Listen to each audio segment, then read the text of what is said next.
Pemirsa, uji klinis vaksin virus corona telah digulirkan. Sinovac, vaksin asal Cina yang telah tiba di tanah air, sudah mulai diuji klinis pada tahap ketiga dengan sejumlah lembaga. Uji klinis dilakukan dengan menggandeng kerjasama antara Universitas Padjadjaran dan juga PT Bio Farma. Pengujian dilakukan di 6 lokasi di Kota Bandung, Jawa Barat, yakni di Rumah Sakit Pendidikan Unpad, Balai Kesehatan Unpad, dan ada 4 puskesmas. Uji klinis ini akan mengetahui efektivitas dari vaksin Sinovac dalam melawan infeksi virus penyebab COVID-19.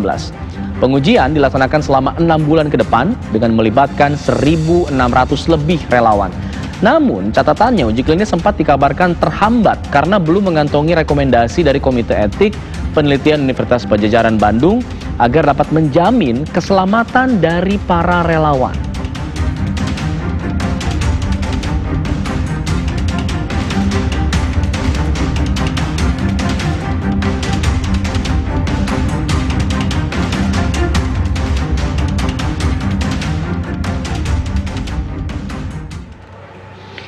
Lalu bagaimana informasi terkini dari uji klinis vaksin virus corona atau COVID-19?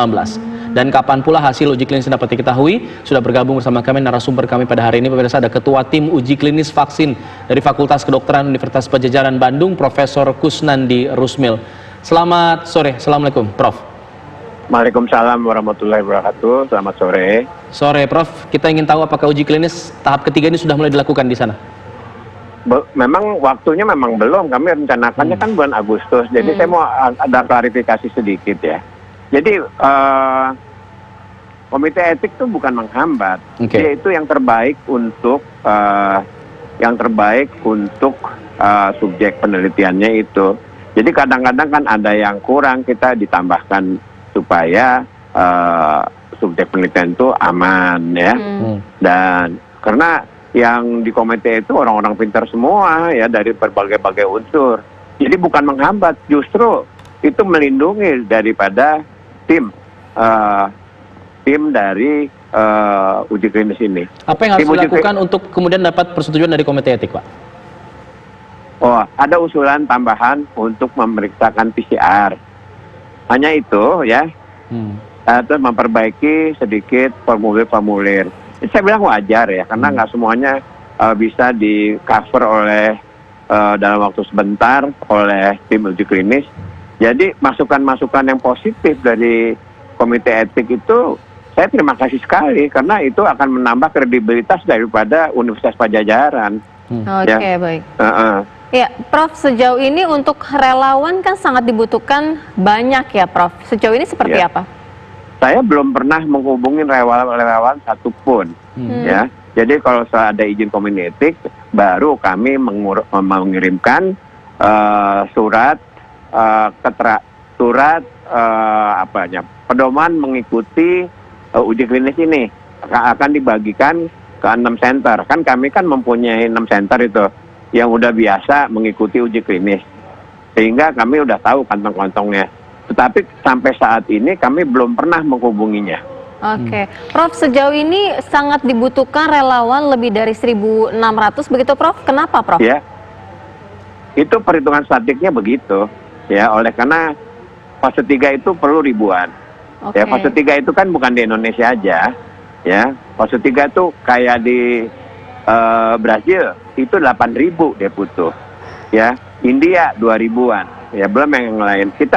Perhitungan kita dengan kondisi seperti Indonesia begini, 1.620 ya, dengan sekian perhitungan statistik yang drop out, ya perhitungan saya 1.620 itu memadai.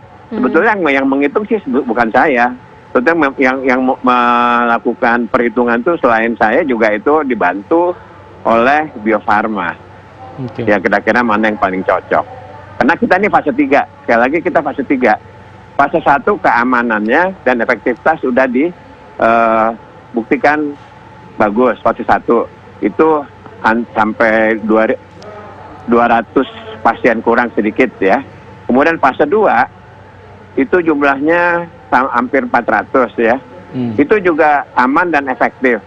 Nah, fase 3 sama yang dilakukan oleh 1 sampai 2, tetapi jumlah pasiennya ribuan. Nah, sehingga bisa sehingga bisa untuk mengetahui efektivitasnya. Oke. Kalau fase 1, fase 2 itu keamanan, ya keamanan dan imunogenitasnya timbul, ya bahwa dia timbul zat anti. Tapi fase 3 kita bisa lihat efektivitasnya. Apakah dalam penelitian ini dalam 2 kali pemberian hasil akhirnya bagaimana gitu loh. Barangkali nanti pada hasil-hasilnya kalau mamanya jumlah antibodinya tidak tinggi betul seandainya, kita mungkin usulkan ada tambahan suntikan sekali lagi atau gimana. Oke, Prof. Tapi keamanannya udah dijamin. Oke, sudah dipastikan keamanannya akan dicobakan terhadap 1.620 relawan. Nanti teknisnya akan seperti apa? Ini relawan yang benar-benar dalam kondisi sehat diberikan vaksin, lalu kemudian seperti apa? Apakah dipaparkan oleh virus atau bagaimana untuk teknisnya, Prof? Oh enggak, yang ikutnya itu adalah orang-orang yang betul-betul sehat, diperiksa dulu. Kami ada yang untuk melakukan analisanya itu ada 20 orang ahli penyakit, ya dokter spesialis, ya sebagian besar konsultan, spesialis konsultan, kemudian ada 30 dokter umum, kemudian tambah lagi tim dokter puskesmas di tempat kita melakukan penelitian dan petugas-petugas yang ada di puskesmas. Kita mulai setelah puskesmas melakukan pekerjaan rutinnya. Jadi kita mulainya kurang lebih jam 11. Ya, kalau pagi-pagi kan puskesmas jalan untuk masyarakat kan. Begitu selesai yang untuk masyarakat, baru kita jalan untuk penelitian ini. Jadi sehingga kaidah-kaidah physical distancing itu kami lakukan. Dan tiap hari juga yang datang nggak banyak. Maksimal itu 25. Oke, Prof, cara bekerja efektivitasnya ini bisa dilihat dari segi mananya, Dok, Prof? Karena kan ketika diuji cobakan kepada yang benar-benar dalam keadaan sehat, tidak terkontaminasi dengan virus. Nah, ini efektivitasnya nanti pengecekannya seperti apa? Kan kita tahu kadar protektifnya berapa gitu kan. Kan yang kita periksa kan nanti kan diambil darahnya. Pas diambil darahnya sebelum disuntik, ya. Setelah disuntik 1 kali, diambil darahnya berapa titer antibodi itu adalah anti penyakitnya. Terus sudah gitu disuntik yang kedua, terus 2 minggu kemudian diambil lagi darahnya, periksa berapa titer antibodi yang terbentuk, sesuai atau enggak. Nanti setelah 6 bulan kita lihat lagi berapa titer antibodinya. Kalau cukup, ya cukup 2 kali suntikannya. Tapi kalau kurang, nanti kan diusulkan mungkin perlu tambahan antibodi. Nah itu untuk efektivitasnya, ya. Tapi kalau untuk keamanannya udah pasti aman karena udah 1-2 ya. Tapi tetap dipantau. Artinya fase ketiga ini butuh waktu berapa lama, Prof? 6 bulan. 6 bulan. Oke, dalam 6 bulan ini membutuhkan ribuan relawan. Relawannya ini tadi keamanannya sudah dijamin. Tapi kemudian apakah akan mendapatkan insentif begitu dari tim uji klinis ini atau seperti apa? Oh enggak, jadi kita kan udah punya kantong-kantong penelitian. Selama ini mereka udah banyak. Ya kebetulan saya itu karena mungkin dekat Bio Farma, ya.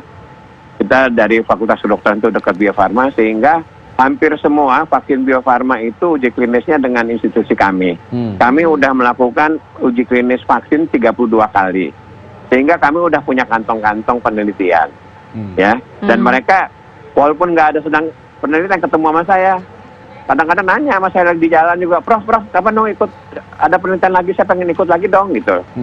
Gitu, karena mereka enak ikut penelitian, karena bisa telepon langsung ke kita, gitu, ada apa-apa bisa nanya langsung ke dokter-dokter yang sekitarnya yang ikut tim penelitian.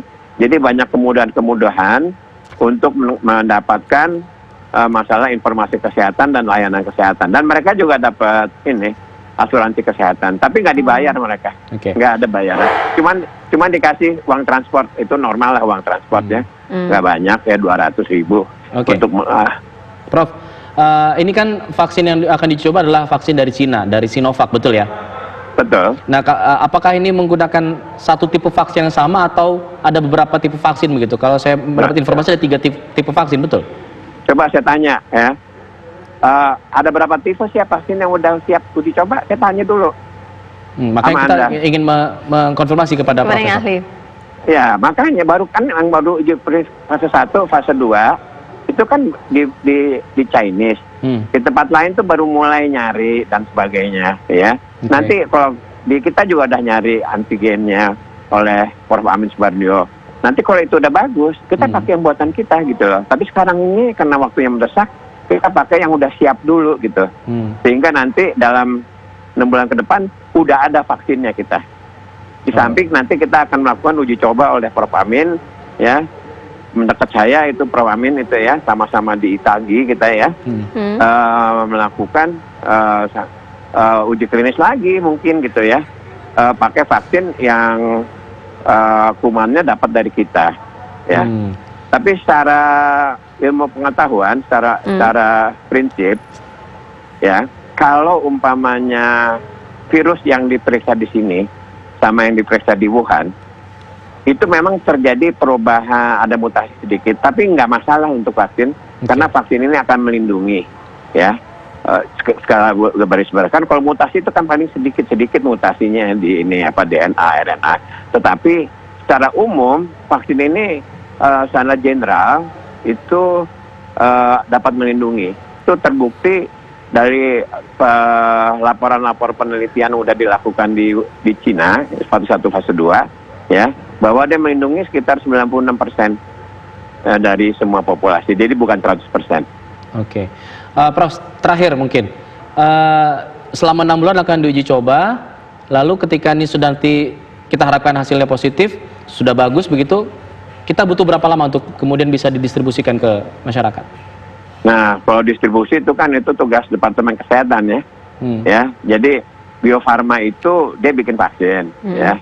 Kemudian dipakai untuk kita kan seperti kayak di Posyandu dan sebagainya. Terus kemudian oleh Bio Farma kan dijual ke negara-negara lain, ya. Kan selama ini Bio Farma udah ngejual vaksin ke 120 negara atau 130, saya lupa lagi gitu ya. Nah itu ya. Jadi kalau distribusinya itu tergantung Bio Farma dan pemerintah. Jadi biasa Bio Farma itu kirim ke Departemen Kesehatan, nanti Departemen Kesehatan yang akan mendistribusikan, ya. Biasanya langsung ke kanwil, jadi ke provinsi-provinsi dari Bio Farmanya. Baik, terima kasih banyak Profesor Kusnandi Rusmil untuk informasinya. Kita harapkan uji klinis vaksin corona ini bisa berlangsung dengan lancar. Terima kasih, Prof. Ya, sama-sama ya.